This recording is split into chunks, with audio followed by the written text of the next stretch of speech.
In the uncertain times we live in, security systems can give you peace of mind and deter casual thieves considering a break-in. But while I want a security system, I don't want to think about it too much. The fear of malfunctioning alarms, a dropped Wi-Fi connection for the base station, or sensors not triggering are the worst ways for your smart home to distract you instead of helping you focus on the important things in life. And that's why when my Abode system continued acting up and causing problems, I knew that it had to go. And while I love Apple, I also enjoy many Amazon products. We've subscribed to Prime for years for online shopping. We watch Prime Video shows. I read books on my Kindle. We used Eero Wi-Fi for a while. And yes, we actually have a couple Echo shows in our home. Getting into Ring would just be a natural extension of all of that. So on Black Friday last year, I jumped on a sale for their Ring Alarm system.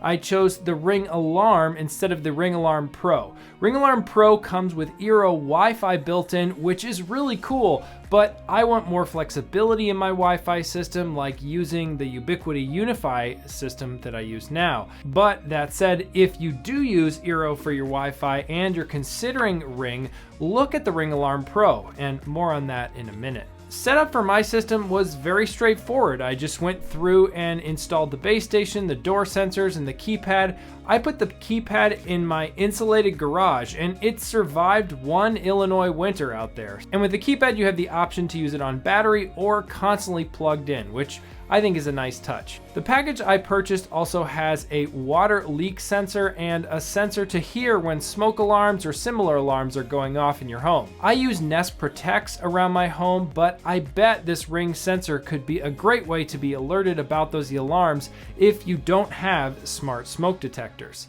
The Ring app feels a lot like the Amazon shopping app, and by that I mean it's not going to win any design awards. And you always see low-key ads for other things you could get with your Ring system, but more importantly, it works for me reliably. Beyond the peace of mind of a security system, getting one that can talk to your smart home is a big plus for automating your house. You can use door and motion sensors for triggering lights and other scenes when you're at home, and you can turn off lights or adjust your HVAC system when you arm your system for being away. For me, this is mostly done in Apple's HomeKit. I also use HomeKit to arm the Ring system when I go to bed as part of my bedtime shortcut, and that works well. Well, Ring doesn't officially work with Apple HomeKit.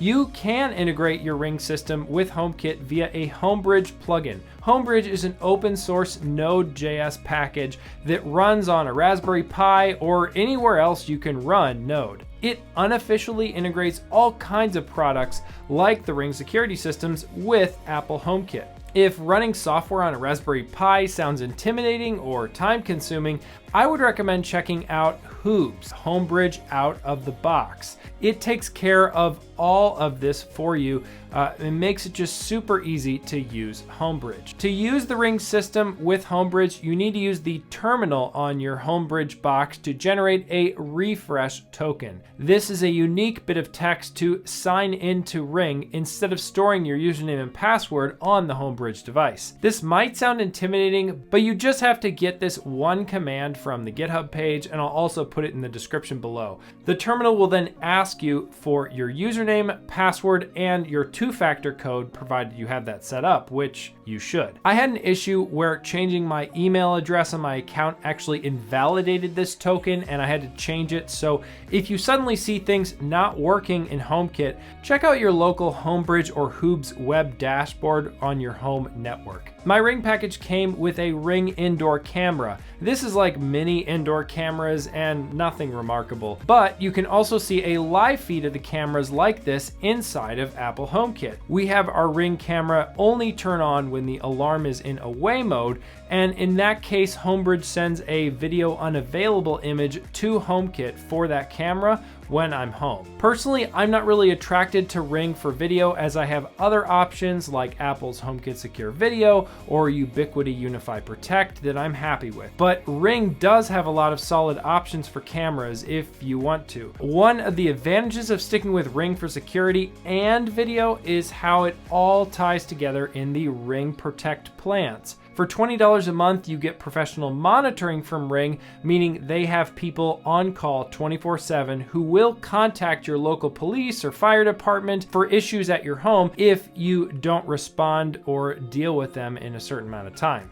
This is a fair price for that alone, but it also comes with 60 days of video history for your cameras. Ring Protect Pro includes a cellular data backup for your Ring security system so that it stays online when your internet goes out. If you have a Ring Alarm Pro base station and you use it as your main internet router, it can also give you cellular backup for your internet across your whole home. In that case, you might want to buy extra cell data through this Ring plan, but you also get Eero Secure plan for your network. My Ring package also included a motion sensor. This is also visible in HomeKit, and I use it to automate my kitchen lights. It's pretty cool. More on that in a future video. Well, the HomeBridge integration works well. It's still not as future-proof as official support from Ring would be. I've heard from a credible source that Ring was, in fact, close to supporting HomeKit before Amazon acquired them, but now I don't think it's ever going to happen. There is a decent chance that it'll work together with the new Matter standard someday, but it's too early to say for sure. Either way, Ring makes reliable products in the security space, and they are still worth checking out, even if getting them to talk to Apple's HomeKit takes a little bit of extra work. Thanks again so much for watching, and I'll see you in the next one.